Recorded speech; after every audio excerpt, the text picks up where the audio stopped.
আসসালামু আলাইকুম ইব্রাহিম, সবাই কেমন আছেন? আশা করি সবাই ভালো আছেন। তো আজকে মূলত আমি নিয়ে আসি কলের বিচি। আসলে কলের বিচি কারণে নিয়ে আসলাম, যেহেতু আমার একটা ষাঁড় গরু আছে। তো ওটার জন্যই কাঁচা ঘাসের কিছু প্রয়োজন। তো অনেকেই বলে যে আসলে ষাঁড় গরুর জন্য ওরকম কাঁচা ঘাস দরকার পড়ে না, বা অনেকেই আছে শুধু যে দানাদার খাবার দিয়ে গরু মোটা তাজা করে। তো আমি মনে করি যে গরুকে পর্যাপ্ত পরিমাণে কাঁচা ঘাস খাওয়ানো উচিত। কেননা কাঁচা ঘাস ছাড়া গরু পালন করা বা ওদের ন্যাচারাল যে গ্রোথটা ওইটা আসা সম্ভব না। আসলে এটা ইম্পসিবল বলেই চলে। তো আমি ট্রাই করতেছিলাম যে পর্যাপ্ত পরিমাণ কাঁচা ঘাস সংগ্রহ করা এবং আমার গরুকে খাওয়ানোর জন্য, বাট যেহেতু আমার ওইরকম কোনো পজিশন ছিল না বা নাই, যার কারণে আমি আজকে মূলত কলের বিচি সংরক্ষণ করলাম। আসলে বাজারে অনেক ঘোরাঘুরির পরে আমি কলের বিচি পাইতেছিলাম না। তো আমার এক পাশে মামা আছে, তো উনি অনেকগুলো গরু পালে। তো ওনার কাছে অল টাইম উনি ঘাসের বিকল্প হিসাবে কলই কালাই অন্যান্য ঘাসের বিচি সবসময় রোপণ করে থাকে। তো ওনার কাছে মূলত আমি সংগ্রহ করলাম এবং উনি আমার সামান্য সাজেস্ট করলো যে যদি তুমি এগুলোকে জার্মিনেশন আগে করে না, তাহলে তোমার এগুলার বীজ 100% না হলে 90% তুমি এই গাছ পাইবে। আর যেহেতু শীতকাল কলে এরকম ভালো হয় না, তো আমিও আগে কখনোই এইসব করা হয় নাই, এই ফার্স্ট টাইম করতেছি।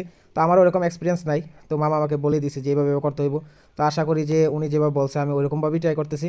তো সবাই দোয়া করবেন যাতে আমার কলেজটা ঠিকঠাক মতো জার্মিনেশন হয় এবং আমি ঠিকঠাক মতো আমার গরুর কাছাকাছি খাওয়াতে পারি।